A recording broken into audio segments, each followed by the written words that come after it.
మనకి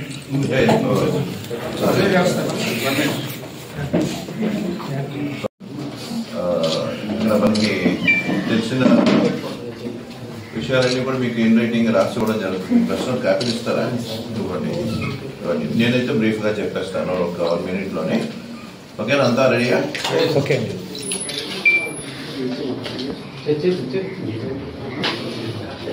okay, start.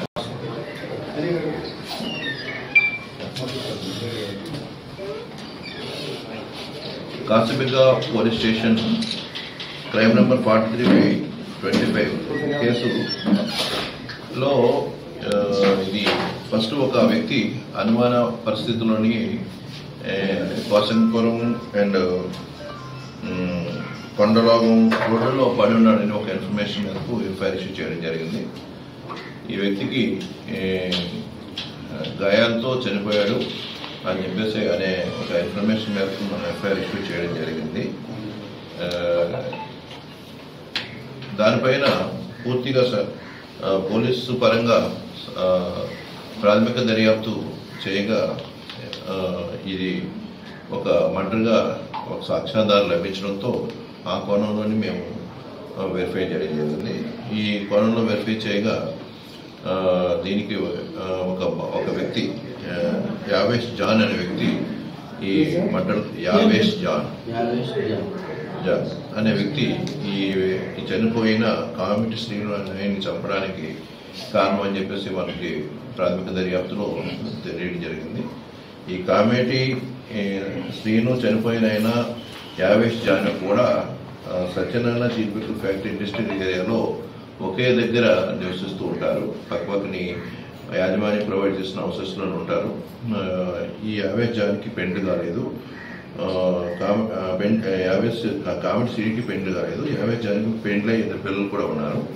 వీళ్ళిద్దరూ సాన్నిధ్యంతో ఇద్దరు ఒకరింటికి ఒకరు వెళ్ళి వాళ్ళ స్నేహంగా ఉండడము, ఈ అందులో అక్యూజ్డ్ యొక్క ఫ్యామిలీతో చనిపోయిన వ్యక్తి కొద్ది బాగా క్లోజ్గా ఉండడం వల్ల అక్యూజ్డ్ యొక్క వైఫ్తో ఈ చనిపోయిన వ్యక్తికి ఏమైనా అక్రమ సంబంధం ఉందేమో అనే ఒక డౌట్ అయితే ఆయన మైండ్లోని పాతికిపోయి ఉంది.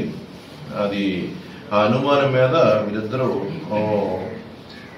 తాగడానికి వెళ్ళాలనే ఉద్దేశంతో వారు ఎక్కువ ఇద్దరు తాగే అలవాటు ఉంది.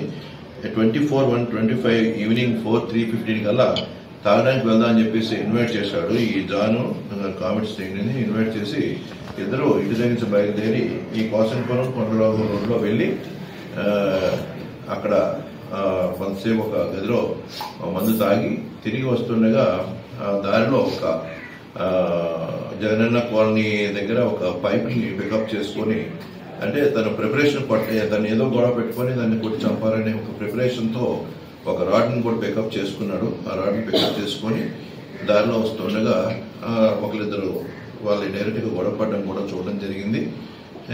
వస్తుండగా దారిలో కోసంపురం కొండలాగం దగ్గరలో రోడ్డు పైన రాడ్తో కొట్టి రోడ్డు పక్కని తోసి పడేయడం జరిగింది. తను చనిపోయాడా లేదని తర్వాత నిర్ధారణ చేసుకొని కూడా మరి ఇంకో 2 దెబ్బలు కూడా కొట్టాడన్నట్టు మనకి తన యొక్క కన్ఫెషన్ స్టేట్మెంట్ ద్వారా మనకు తెలుస్తుంది. అయితే ఈ ముద్దాయి స్టార్టింగ్ స్థితిలో మొదట్లో ఇతను యాక్సిడెంట్ వల్ల చనిపోయాడు, వేరే వెహికల్ గుద్దేసింది కానీ నేను భయంతో చెప్పలేదన్నట్టు ఒక ఎస్కేప్ అవ్వడానికి ట్రై చేశాడు. కానీ పోలీసులు విచారిస్తున్నారు అనే విషయం తెలుసుకుని తనంతట తానుగానే విఆర్ఓ దగ్గర ఈరోజు తన యొక్క నేరాన్ని అంగీకరిస్తూ తన నేరాన్ని ఏ విధంగా చేశాడనే విషయాలన్నింటినీ కూడా స్పష్టంగా చేసి చెప్పడం వల్ల తను ఒక రిపోర్ట్ మూలకంగా రాసుకొని మాకు ఒక రిపోర్ట్ ఇవ్వడం వల్ల ఈరోజు ఈ కేసుని మర్డర్ కాదని ఆర్డర్ చేయడం జరిగింది. ఈ సంఘటనపైనే శ్రీను తల్లి రిపోర్ట్ పై మేము కేసుని మళ్ళీ అది కంటిన్యూ చేస్తున్నాం. తల్లి పేరు నీలమ్మ, కామిటి నీలమ్మ. భర్త లేరు వారికి. ఇతనే కామిటి శ్రీను కొడుకు. వీళ్ళంతా ఇండస్ట్రియల్ ఏరియాలోనే జీవిస్తూ ఉంటారు. అక్యూజ్డ్తో పక్కనే ఉంటారు. డలకాయి విలేజ్, యాక్చువల్గా డాల్కాయి విలేజ్లో ఉంటాడు. యాక్చువల్గా నా సొంత ఊరు నేటివ్ యాక్చువల్ మధ్యప్రదేశ్ దగ్గర జబల్పూర్ ఇక్కడ వచ్చి అమ్మాయిని మ్యారేజ్ చేసుకొని మంత్సాలో సెటిల్ అయ్యాడు. ఈ ఇండస్ట్రియల్ ఏరియాలో పని నిమిత్తం వచ్చి ఇక్కడ హౌస్ తీసుకొని ఈ అక్యూజ్డ్ అండ్ డిసీజ్డ్ నైబర్స్ అవడం వల్ల వాళ్ళిద్దరి మధ్య ఫ్రెండ్షిప్ ఏర్పడింది. ఈ అనుమానం కూడా ఇతని పెళ్లి కాలేదు చనిపోయిన వ్యక్తికి శ్రీనుకు తన వైఫ్తో ఏమైనా అక్రమ సంబంధం ఉందేమో అనుమానంతో అతని ఈ వ్యక్తిని చంపడానికి గల కారణమయ్యింది.